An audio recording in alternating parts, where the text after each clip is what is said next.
all sisters, we've had some loving times and some not so loving times. Like when we were 5 and she almost killed me for not turning off my new Barbie radio. Or when we would fight over who got to be the fashion designer and who would get to be the teacher. And also, I'm sorry for always taking your luggage and throwing it into the hallway whenever I got angry at you. That probably wasn't the best way to handle things. But as we've grown up, those petty little fights have become rare and we have begun to realize how much we mean to one another. Bailey is the most friendly, caring, passionate person I know. As a kid, she would go to the beach every summer and come back to tell me about all the people she had met and become friends with. As for caring, Bailey always has my back. Although one time in particular is much more memorable than the others. It was a summer night, and earlier that day, we had watched the movie Taken. Our parents had gone to a party in the neighborhood and left 2 middle school girls home alone and paranoid. After convincing ourselves that we had heard footsteps upstairs, we spent the next hour locked in the bathroom, crying, laughing, and crying some more. Finally had the bright idea to make a run for it, so we ran 2 miles at 11:30 at night with a crutch, yes, just one, and a drill to where our parents were. That was just one of the many times Bailey has been there for me. And finally, there's passionate. We've always given Bailey a hard time for never sticking with the sport. So when she began rowing in 9th grade, we never thought she would end up where she is today. But she quickly developed a passion for it, and she has worked incredibly hard to become one of the best. Although she won't admit it, I've even seen her cry a few times because she loves her sport so much.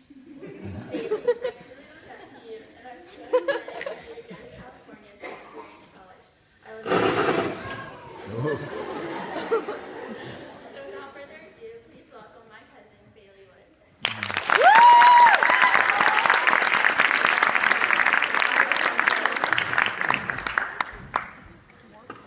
Thank you, Katie Ann, for that sweet introduction. I'm so lucky to have my cousin as my best friend. I love you so much. And also thank you to all my guests for coming today. I've grown up with a love for the water. Whether it was a pool, a lake, or an ocean, I've always felt at home when I'm surrounded by water. Every summer for as long as I can remember, I've traveled to my grandparents' house on Klinger Lake in small town Sturgis, Michigan, where the air is crisp and the water is cool. Living so far away, my time at Finger Lake is usually the longest time I get to spend with my grandparents. They watched me as I grew out of my floaties, they witnessed my first time up on skis, they patiently waited on the deck for me to return from one of my canoeing adventures, and they watched as I drove the boat around the lake for the first time. They have gotten to see me grow up in the water. Some of my favorite memories have been made on that lake, and my grandparents have given me the opportunity to learn to love the water. Without Finger Lake, I never would have developed the same love that I have for my sport now. When I joined the rowing team in 9th grade, I had absolutely no idea what rowing even was. I could have never anticipated all the opportunities that rowing would give me, or that it was going to be one of the most influential things in my life. This past summer, I was invited to join the junior national team high performance camp. I traveled to Connecticut for a 3-week intensive training camp. I competed against some of the fastest junior rowers in the country for the chance to race Canada and Mexico. After 3 weeks of the hardest training of my life, I never imagined that I was going to make the top boat. By no means was I the tallest, the fastest, or the strongest, and yet I was one of 8 out of the 29 girls to make the boat. I was amazed by my physical and mental capacity to train at that level and succeed.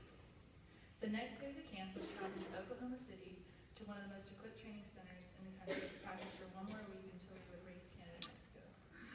Race day came quickly, and all we could hope for was that our training paid off. We sat at the start line, blades dug into the water, waiting for the announcer to call the start of the race. My heart was racing, my palms were sweating, because I knew this is one of the most important races in which I had ever competed. 7 minutes later, we crossed the finish line boat lengths ahead of Canada and Mexico. My teammates and I were relieved, and excited, and sad. We were relieved to know that our hard work and determination paid off. We were excited that we got the opportunity to represent our country, but we were also sad to know that our time together was over. This summer opportunity opened my eyes not only to my own potential, but also to all the opportunities that GPS rowing has given me.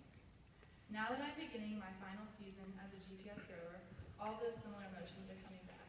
I'm excited for racing this season because I know that we have all come so far since freshman year. But I'm also extremely sad because we only have a few more races left together, and I miss my teammates and coaches so much. They have supported me through everything, and I love them all so much. I'm sad to leave my team behind. However, I'm also grateful for the opportunity to join a new team across the country in California and grow my love for the water and my passion for this sport. I am ready to experience the California culture, for the new and refreshing people I'll meet, and also for the new bonds I'm going to create with my new teammates and coaches. I couldn't imagine spending my next 4 years anywhere else.